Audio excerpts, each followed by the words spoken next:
Anyone who has gone to an event like a concert or sports will have used Ticketmaster at some point in their life. Despite this, everyone and their dog has gone on record about their hatred for the company.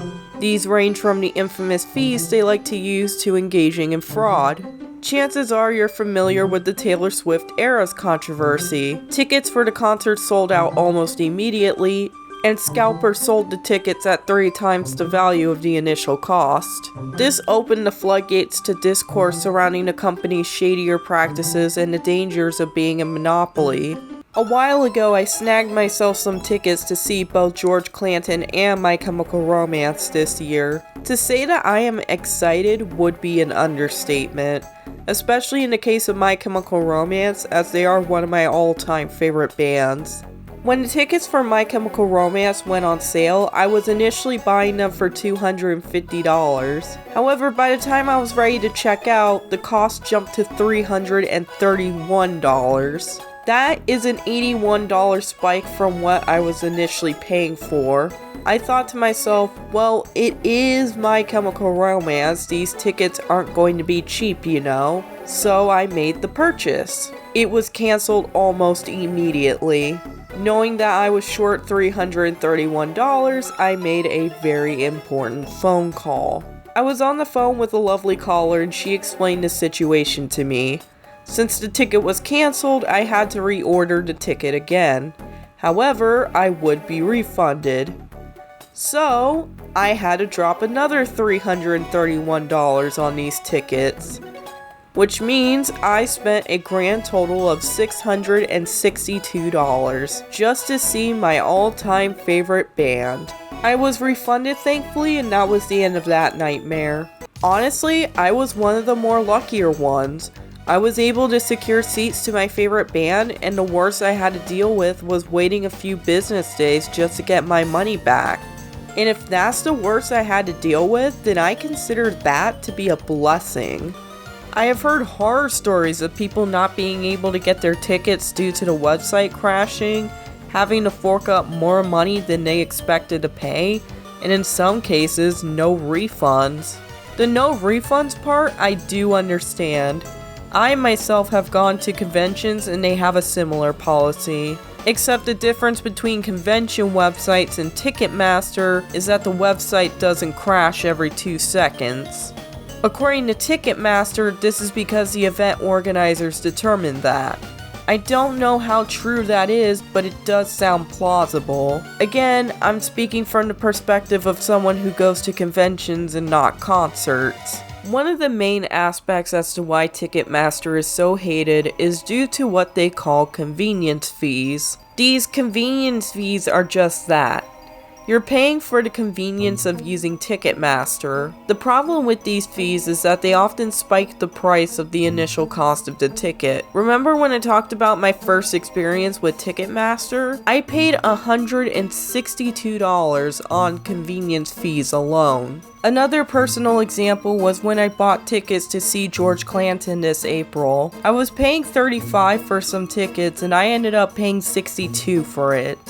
That was a $27 increase. I was paying nearly the same price for the initial ticket. Why does Ticketmaster charge these fees? According to their website, they say it's to cover costs such as insurance, the venue, the right to host the bands, paying employees, etc. Another problem with Ticketmaster is the crashing.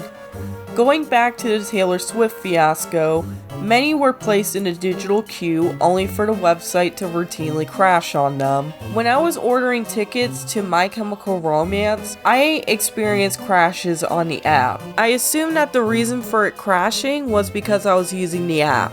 Some have theorized that this is deliberate as a way to frustrate customers into not being able to buy tickets. Why? Who knows? Actually, there is a reason as to why. It's because of bots. Or at the very least, allegations of bots being used to buy tickets. Initially, I thought it meant that Ticketmasters themselves were using them, but it turns out people use bots to nab tickets as fast as possible and sell them at 3 times the price. Granted, Ticketmaster has stated they would be engaging in measures to stop it, but they're not doing it fast enough. One could make the argument that bots are constantly evolving, but I don't think that's the whole equation.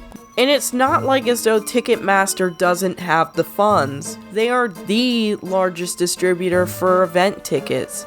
Remember in my VidMe video where I discussed YouTube having such a monopoly on video sharing that they didn't feel the need to change themselves? Same logic applies here. The difference, however, is that YouTube held a natural monopoly over video sharing sites, and they have been paying attention to platforms like TikTok. Ticketmaster, on the other hand, quite literally swallowed up their competition. After a few mergers, there is no other system. What makes matters worse is that a lot of these venues and artists have no other option. Things have gotten so bad that the Federal Department of Justice even agrees that Ticketmaster and Live Nation should be broken up. Having said all that, I'm sure people are thinking to themselves, well, why don't we just use another service like StubHub? Therein lies the problem. Ticketmaster has placed such a stranglehold on live events through exclusive deals that it is near impossible to escape the website. Even artists such as Pearl Jam and Bruce Springsteen have called out Ticketmaster for their greedy practices. In the case of Pearl Jam, they went to court with Ticketmaster, but nothing came out of it. This is what happens when capitalism goes unchecked. It ends up swallowing what competition it could have had into one ugly lump of mass that does nothing but eat and eat until it inevitably eats itself. I started this video detailing my experience with Ticketmaster that then devolved into a rant about unchecked capitalism.